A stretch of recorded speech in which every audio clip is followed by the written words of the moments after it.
and State Director for the National Art Association. Representative Hill, continue recognized. Thank you, Chairwoman Dalton. Before I begin my opening remarks, I would just like to say I really appreciate this committee's respect to me. I know this has been a controversial issue, and I appreciate the way all members from both parties have been very respectful of one another. I think that's something great. I come before the committee today to present Senate Bill 24, a bill that will remove Arkansas' duty to retreat, commonly known in most states as stand your ground. For the last 2 years, myself and Senator Ballinger worked to create a piece of legislation that would bring Arkansas self-defense laws in line with over 30 other states.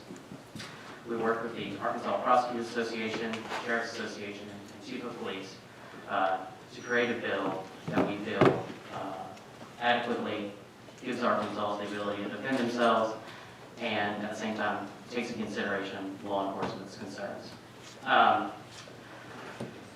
However, since 2019, this legislation has been dogged by misrepresentation and lies.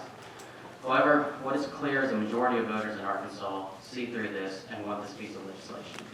For instance, in the 2020 election, many of my colleagues were attacked for supporting stand your ground legislation, yet many of them won their own race.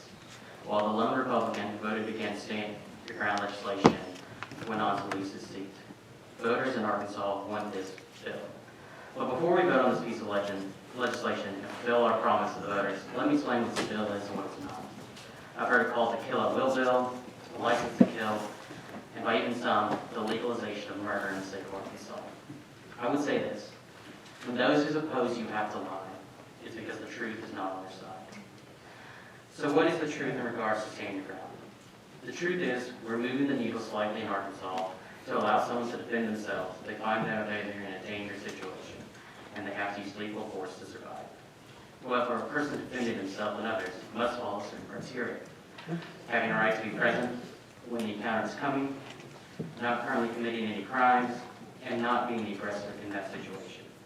These parameters are what we believe, and others believe, are necessary and easy for one to follow to know when they have a right to stand your ground.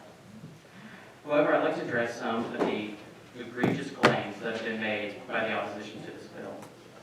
Some have claimed that this will cause an increase in African American deaths and an increase in crime. I'll start with the first, increase in crime. Representative Hill, Yes. could you move a little closer to the microphone, I think? Yes, ma'am. I'm sorry. There you go. I think I've had some members saying they were having a little hard time hearing you. Thank you. I'm so sorry. Should I remove my mask? Yeah. If the people around you feel comfortable, you're far enough Go from my for it. committee that I will allow, but you need to ask the people around you. Thank you, Chairwoman.